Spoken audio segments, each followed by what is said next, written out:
السلام علیکم جناب، کیسے ہیں سب دوست؟ خیریت سے ہیں جی؟ میں امید کرتا ہوں کہ آپ لوگ بخیر و عافیت ہوں گے۔ اچھا ویورز، آپ لوگوں کو پتہ ہے کہ الیکشن میں صرف چند دن باقی رہ گئے ہیں، اور الیکشن کمپین جو ہے وہ بھی دھڑا دھڑ جاری ہے، اور جتنے بھی سیاستدان ہیں وہ زبردست قسم کی کمپین کیے جا رہے ہیں، اور ساتھ کے ساتھ جو ہے افواہوں کا بھی بازار ہر طرف گرم ہے۔ ہر جو سپورٹر ہے وہ اپنے امیدوار کو کامیاب کروانے کے لیے سوشل میڈیا کے اوپر بھی ایک بالکل فیک خبروں کا طوفان جاری ہے۔ اور اگر میں آج بات کروں تھوڑی سی حلقہ پی پی 206 خانوال کے حوالے سے،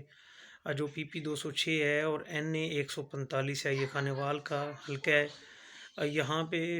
آلموسٹ کوئی 10 لوگ جو ہیں وہ حصہ لے رہے ہیں الیکشن میں، ایم پی اے کی سیٹ کے اوپر، اور ایم این اے کی سیٹ کے اوپر بھی 4-5 لوگ جو ہیں وہ مد مقابل ہیں۔ ان میں جو سب سے زیادہ کمپٹیشن ہے وہ ہے سردار حامد یار حراج اور محمد خانڈا ایم این اے کی سیٹ کے اوپر، اور ایم پی اے کی سیٹ کے اوپر سردار احمد یار حراج اور چودھری اسامہ فضل جو کہ نون لیگ کے امیدوار ہیں۔ ان کے درمیان کانٹے کا مقابلہ متوقع ہے، اور یہ روایتی حریف بھی ہیں۔ دونوں پارٹیاں پہلے جو ہے وہ ایک دوسرے کے خلاف الیکشن لڑتی رہی ہیں مختلف پارٹی سے۔ جو ہے ڈاہا گروپ جو ہے محمد خانڈا، یہ تو شروع سے ہی تقریباً رہے ہیں نون لیگ کے ساتھ، اور جو ہے حراج گروپ ہے وہ انہوں نے کافی پارٹیاں چینج کی، اور پچھلی دفعہ جو ہے وہ تھے پاکستان تحریک انصاف کے ٹکٹ ہولڈر، کیونکہ اس دفعہ پاکستان تحریک انصاف کی جو ہے وہ پوزیشن آپ لوگوں کو خود ہی پتہ ہے پوزیشن، اور ان کو ٹکٹس بھی جاری لیٹ ہوئے، کبھی کہیں پہ ہوئے کبھی نہیں ہوئے، تو اس طرح کی چیزوں کی وجہ سے انہوں نے جو ہے وہ آزاد طور پہ الیکشن میں حصہ لینے کا فیصلہ کیا ہے۔ اور یہاں پہ پی ٹی آئی کی بھی عجیب و غریب کنڈیشن ہے۔ پی ٹی آئی کے یہاں پہ کرنل عابد محمود کھگا صاحب ایک تو الیکشن کنٹیسٹ کر رہے ہیں این اے 145 سے، وہ ایم این اے کے امیدوار ہیں، اور ایم پی اے کے امیدوار جو ہیں پیر حسنین شاہ کھگا ہیں۔ اب دوسری سائڈ کے اوپر یہاں پہ سردار نامدار سو صاحب ہیں، وہ بھی دعوے دار ہیں کہ میں بھی پی ٹی آئی کا کینڈیڈیٹ ہوں، اور تیسرے یہاں پہ حراج صاحبان بھی دعوے دار ہیں کہ ہم بھی پی ٹی آئی کے کینڈیڈیٹ ہیں۔ اب یہاں پہ جو ووٹرز ہیں وہ ذرا اس کشمکش میں مبتلا ہیں کہ کون ہے جو اصل مطلب کہ کینڈیڈیٹ ہے، اور ہمیں کیسے پتہ چلے گا کہ اصلی کینڈیڈیٹ جو ہے وہ پی ٹی آئی کا کون ہے۔ ٹکٹ ویب سائٹ کے اوپر جن کا نام آ رہا تھا وہ کرنل عابد کھگا اور پیر حسنین شاہ صاحب کا نام تھا، پھر بعد میں بتایا گیا کہ ویب سائٹ جو ہے وہ ہیک ہو گئی ہے، اور اس سے پھر جو ہے پیر حسنین شاہ صاحب کا نام جو ہے وہ ہٹا لیا گیا تھا، لیکن کرنل صاحب کا نام جو ہے وہ بدستور اس کے اوپر ویب سائٹ کے اوپر موجود ہے۔ تو کمپین وغیرہ بھی کرنے مطلب کہ ہو رہی ہے، سیاسی جلسے جلوس بھی ہو رہے ہیں۔ پچھلے دنوں میں ایک اور تھوڑی سی تبدیلی آئی جس وجہ سے پیر حسنین شاہ صاحب کا جو ٹکٹ ہے وہ بھی مشکوک ہے، اور سارے معاملات اب مشکوک ہوتے ہوئے نظر آ رہے ہیں۔ وہ یہ ہے کہ 3-4 دن پہلے ان کی جو ہے ایک گرفتاری عمل میں لائی گئی، اور جو گرفتاری تھی پیر حسنین شاہ صاحب کی، یہ مخدوم پور تھانہ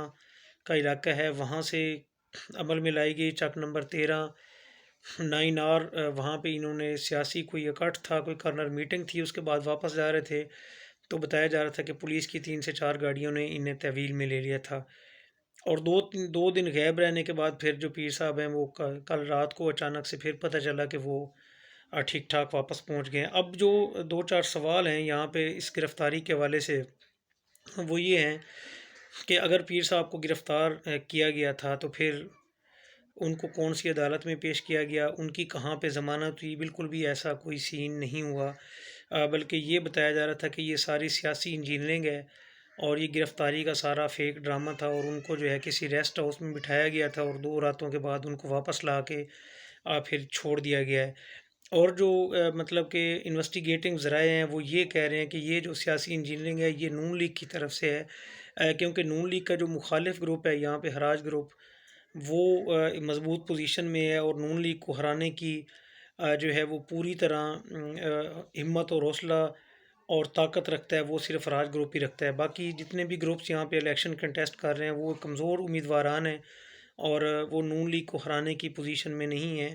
تو اس لیے یہ پھر ساری جو ڈرامے بازی ہے یہ مطلب کہ ان کو لانچ کیا گیا ہے اچانک سے،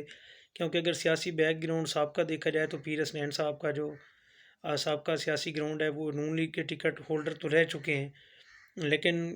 کبھی بھی پی ٹی آئی سے کہیں پہ بھی ان کا واسطہ جو ہے وہ نہیں رہا، اور یہ بالکل اسی ٹائم کے اوپر یہاں ان کو لانچ کیا گیا جب کسی کو پتہ ہی نہیں تھا۔ کرنل عابد کھگا صاحب کی سیاسی وابستگی تو بالکل تھی پی ٹی آئی کے ساتھ، لیکن ان کا نام کہیں پہ بھی جو ہے وہ نہیں تھا، کسی مطلب کہ سیٹ اپ میں نہیں آتا تھا، کسی پی ٹی آئی کی لسٹ میں نہیں تھا، اور اچانک سے ایک ایسے بندے کو لانچ کر دینا، اور اچانک سے ایک ایسے بندے کو سمجھ لیں کہ آپ نے لا کے امیدوار بنا دینا کہ جس کا کوئی سیاسی پی ٹی آئی کے ساتھ بیک گراؤنڈ نہیں ہے، تو یہ پھر ایک سوالیہ نشان ضرور بنتا ہے کہ یہ کوئی کیا کہیں سیاسی انجینئرنگ تو نہیں ہے، کیا یہ نون لیگ کو جتوانے کی سازش تو نہیں ہے، کیا یہ نون لیگ کو مطلب مضبوط کرنے کے لیے، کیونکہ ہراج گروپ ظاہری بات ہے وہ پی ٹی آئی میں رہا ہے، پی ٹی آئی کے اکثر سپورٹرز جو ہیں وہ ہراج گروپ کے بھی سپورٹرز ہیں، اور جو ووٹ مطلب کہ پی ٹی آئی کو ڈلے گا تو ظاہری بات ہے وہ ہراج گروپ کا ووٹ ٹوٹے گا، کیونکہ پی ٹی آئی کا ورکر جو ہے وہ کبھی بھی نون لیگ کو ووٹ تو دے گا نہیں، تو اس لیے یہ ایک پوری پلاننگ ہے، اور اس پلاننگ کو سمجھنے کی ضرورت ہے، کیونکہ یہاں پہ مضبوط جو نون لیگ کو اگر آپ لوگوں نے اسمبلی میں جانے سے روکنا ہے تو پھر وہ واحد راستہ ہے، اور وہ راستہ یہ ہے کہ ہراج گروپ کی سپورٹ کی جائے، انہیں یہاں سے الیکشن جتوایا جائے، اور اس کے بعد ہی ان کا راستہ روکا جا سکتا ہے، ورنہ آپ کسی طرح سے بھی ان کا راستہ نہیں روک سکتے، بلکہ سمجھ لیں کہ جتنے بھی آپ ووٹ ان کے اگینسٹ دیں گے تو وہ نون لیگ کو جتوا کر اسمبلی میں بھیجنے کے برابر ہوگا۔ یہ ایک میرا تجزیہ تھا جو کہ مطلب میں نوٹ کر رہا ہوں اس حلقے سے، آپ لوگوں کو حق حاصل ہے کہ وہ اس کے اوپر جو ہے اختلاف رائے ضرور کریں، لیکن میری جو رپورٹ ہے اس کے مطابق یہ اوور آل اس حلقے کی پوزیشن ہے، اور اس حلقے کے ساتھ یہی کچھ ہو رہا ہے، اور اکثر جو دوست ہیں پی ٹی آئی کے جذباتی کارکنان ہیں اور جتنے بھی لوگ ہیں وہ یہی سمجھ رہے ہیں کہ بھئی یہ جو ہے حقیقت ہے کہ مطلب کہ ہراج گروپ کے خلاف ہم ووٹ دیں گے، اور اس کے بدلے میں جو ہے وہ ہم نے ہراج گروپ کو ہرانا ہے، تو آپ نے ہراج گروپ کو نہیں ہرانا بلکہ آپ نے مسلم لیگ نون کو جتوانا ہے، کیونکہ یہ جو آپ کے امیدواران ہیں دونوں، یہ اس پوزیشن میں نہیں ہے اس حلقے میں کہ یہ الیکشن جیتیں اور الیکشن جیتنے کے بعد یہ اسمبلی میں جائیں، ووٹ یہ ضرور خراب کریں گے، اور خراب بھی صرف راج گروپ کے کریں گے، اور اس سے جو سیاسی فائدہ ہوگا وہ صرف اور صرف مسلم لیگ نون کو ہوگا اور کسی جماعت کو نہیں ہوگا۔ اس امر کو سمجھنے کی یہاں پہ بالکل اشد ضرورت ہے کہ آپ لوگوں نے اگر آپ اپنی سیاسی حریف آپ کی جو جماعت ہے وہ مسلم لیگ نون ہے، اور اگر آپ نے ان کو ہرانا ہے تو پھر ہراج گروپ کو ووٹ دینا ہوگا، ہراج گروپ کو کامیاب بنانا ہوگا، تاکہ آپ لوگ جو ہے مسلم لیگ نون کا راستہ روکیں، اور انہیں اسمبلی میں جانے کی بجائے آپ اگر کسی آزاد پینل کو بھیجتے ہیں تو کم از کم وہ کل اگر کسی اچھی پارٹی کے ساتھ جاتے ہیں، یا کہیں پہ بھی اگر کوئی کم از کم ہراج گروپ کی اگر کہیں پہ خان کو ضرورت ہوگی تو میرے خیال میں ہراج گروپ نے جتنا پچھلا وقت گزارا ہے وہ اس بات کی گواہی دے گا کہ وہ کھڑے رہیں گے مشکل وقت میں عمران خان کے ساتھ، اور وہ اتنی جلدی جو ہے بدلنے والے نہیں ہیں، کیونکہ نہ تو انہوں نے کوئی پریس کانفرنس کی، نہ تو انہوں نے کہیں پہ کوئی اسٹامپ لکھ کے دیا، لوگ باتیں کر رہے ہیں، اور یہی کہا جا رہا ہے کہ سردار احمد یار راج صاحب گرفتار ہوئے تھے تو انہوں نے بھی بیان الفی دیا تھا، انہوں نے پریس کانفرنس کی تھی، اگر کچھ ایسا ہے تو پھر اس کو منظر عام پہ لایا جائے، اگر ایسا نہیں ہے تو پھر حلقہ پی پی 211 پہ جو آپ کا امیدوار ہے پی ٹی آئی کا عمران پرویز دھول صاحب، تو سب سے پہلے ضلع خانے وال میں پریس کانفرنس کرنے والی شخصیت وہ تھیں، اور جب انہوں نے پریس کانفرنس کر کے پاکستان تحریک انصاف چھوڑ دی تھی تو اس کے بعد پی ٹی آئی کا ٹکٹ ملنا یہ تو خود ایک بہت بڑا سوالیہ نشان ہے۔ تو یہ میری آج کی ویڈیو تھی، مجھے امید ہے کہ آپ کو اچھی لگی ہوگی، الیکشن کے حوالے سے تازہ ترین اپڈیٹس جتنی بھی ہیں وہ میں آپ لوگوں تک پہنچاتا رہوں گا۔ مزید اس طرح کی ویڈیو دیکھنے کے لیے میرے چینل کو سبسکرائب کرنا مت بھولیے گا، اور ساتھ میں بیل آئیکن کو پریس کر دیا کریں تاکہ نئی آنے والی ویڈیوز آپ تک پہنچ سکیں۔ شکریہ، والسلام۔